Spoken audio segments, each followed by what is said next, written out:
3-day visit to India despite the adverse political environment back home has been hailed as successful.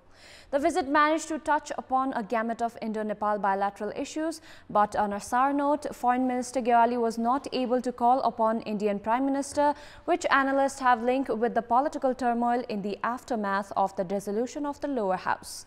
Good morning, I'm Sarah Chitrakar and these are the headlines of the hour. India continues to adopt a dilly-dallying approach on crucial issues, remains silent on EPG report and border disputes. Minister Oli says visit fruitful. The Prime Minister defends his move to dissolve the lower house was as per constitutional guidelines, says no need for the cabinet to provide details for constitutional provisions. All 50 US states and the District of Columbia on alert for possible violent protests this weekend ahead of President-elect Joe Biden's inauguration. And Chelsea register hard-fought win over 10-men Fulham. Leicester climbed to the second with an enterprising win over Southampton.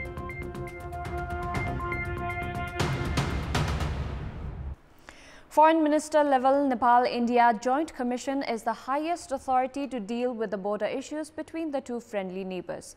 However, the meeting of the Commission on Friday in New Delhi could not hold any discussion on the border disputes. The indifference by the Indian side has been taken as the southern neighbors' refusal to even discuss the issue. We have more in this report. Foreign Minister Pradeep Gyawali presented a written proposal on addressing the border dispute between the two neighbors at the 6th Foreign Minister level meeting of the Nepal-India Joint Commission on Friday. The border dispute had escalated after India had released a political and administrative map by encroaching upon Nepalese territory in Kalapani just over a year ago. Nepal at the time had sent a diplomatic note to hold a dialogue on the issue. India did not pay any heed to the request and went on to inaugurate a highway linked with China using the Nepalese territory in Kalapani in mid-May last year. Nepal responded by releasing its own political map incorporating land up to Lipu Lake and Libyatura. The Friday forum of the Indo-Nepal Joint Commission in New Delhi was the perfect platform to discuss and settle the lingering issue. However, the Indian side diverted the agenda by pointing towards other bilateral mechanisms to address the long-standing issue. In the given scenario, questions are rife regarding the Himalayan nation's next move. The dilly-dallying approach by India has strongly hinted at southern neighbors' stand of not taking a backseat in the border encroachment dispute. उसको नीति के रहेको छ भने पहिले आफूले कब्जा गरिहाल्ने, आफूले पहिले काम गरिहाल्ने, अनि त्यसपछि चाहिँ नेपालले कुरा उठायो भने त्यसलाई लन्ठ्याउने, कुनै न कुनै समिति बनाइदिने, कतातिर कुरा लगाइदिने, कतातिर कुरा के गरिदिने, अनि यही लन्ठ्यालन्ठु पार्दिएर आजसम्मको नेपालको चाहिँ परराष्ट्र नीतिले अनुभव गरेको जनताले अनुभव गरेको कुरो के हो भने भारतले कहिल्यै पनि समस्यालाई समाधान गरौं भन्नु भन्दा पनि त्यो समस्यामा आफू चाहिँ माथि हात पारिहाल्ने अनि पछि कुराकानी चाहिँ तपाईको भइरहोस् अब त्यो 10औं वर्षसम्म भइरहोस् त्यसलाई लन्ठाइरहने काम उसको हो.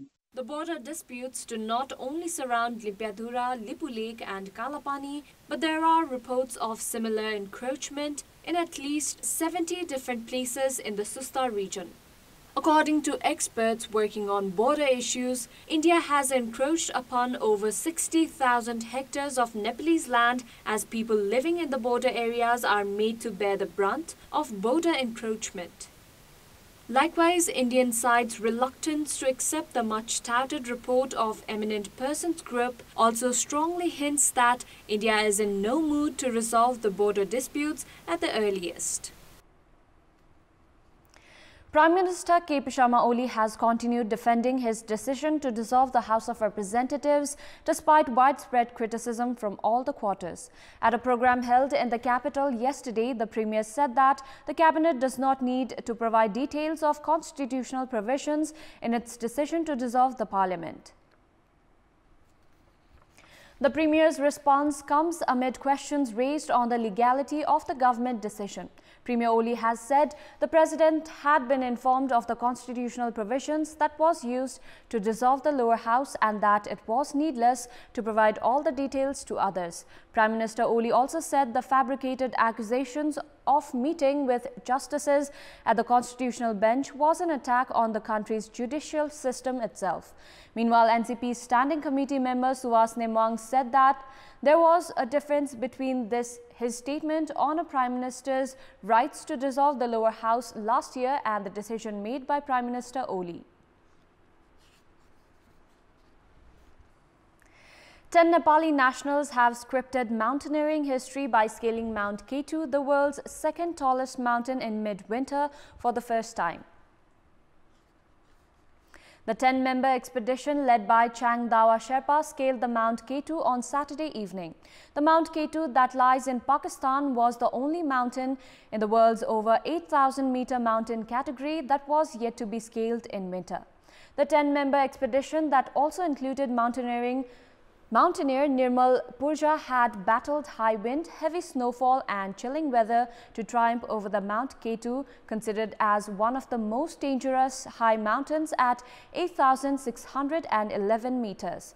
Team leader Sherpa tweeted that all the 10 members gathered 10 meters below the summit and climbed to the summit together singing Nepalese national anthem. It has been over 14 years since the decade-long insurgency era ended and a comprehensive peace accord signed. However, Around 2 dozen individuals along with 2 minors took part in a peaceful protest program in the capital's Basantapur on Saturday. The participants carried slogans demanding justice. The 2 participating minors were the grandchildren of late Muktinath Adhikari, a Lumjung-based school teacher who was murdered on 16th of January 2002 by the former Maoist combats. Late Adhikari's son Suman brought along his son and daughter along with several of his relatives to stage the protest demanding justice that has now been due for 19 years. Late Muktinath Adhikari, the then principal of Lumjung's Panini Sanskrit Secondary School, was on duty when he was abducted by the former Maoist rebels and subsequently killed nearby. Late Adhikari is among 17,000 victims who had lost their lives during the decade-long insurgency era. राज्यले यो न्यायिक प्रक्रियालाई यत्तिकै अवरुद्ध गरेर यसलाई deadlock भनौं रोकेर राखेर अथवा आलटाल गरेर सम्भव छ कि भन्ने गम्भीर प्रयास गरिरहेको छ र त्यो दुर्भाग्यपूर्ण छ र राज्यले यो न्यायिक प्रक्रिया रोक्न सक्दैन। यसका इन्टरनेशनल जुरिडिक्सन अन्तर्राष्ट्रिय क्षेत्राधिकार छ, त्यहाँ पुग्न नपरोस् भन्ने हामी सबै मानवाधिकारवादीको पनि आग्रह हो, तर परिस्थिति त्यतै जाँदैछ। The Truth and Reconciliation Commission that was established to investigate the criminal cases during the Maoist insurgency era has been flooded with over 60,000 cases. Another similar body, the Commission for Investigation on Enforced Disappearances, has over 3,000 cases. Both these commissions have sadly failed to conclude their investigations, neither any actions recommended against the perpetrators, making the proverbial slogan, "Justice delayed is justice denied," a harsh reality in our context. In our Public Voice segment, we asked local residents in Salyang why have the local representatives failed to select priority projects. Let's take a look at what they had to say.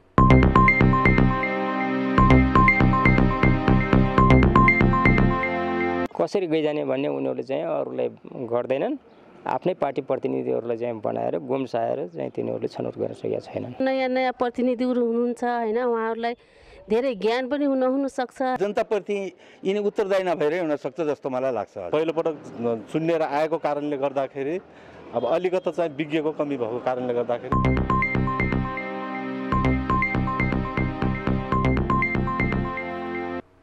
It's time now for our segment Public Pulse, where you text us with your opinion.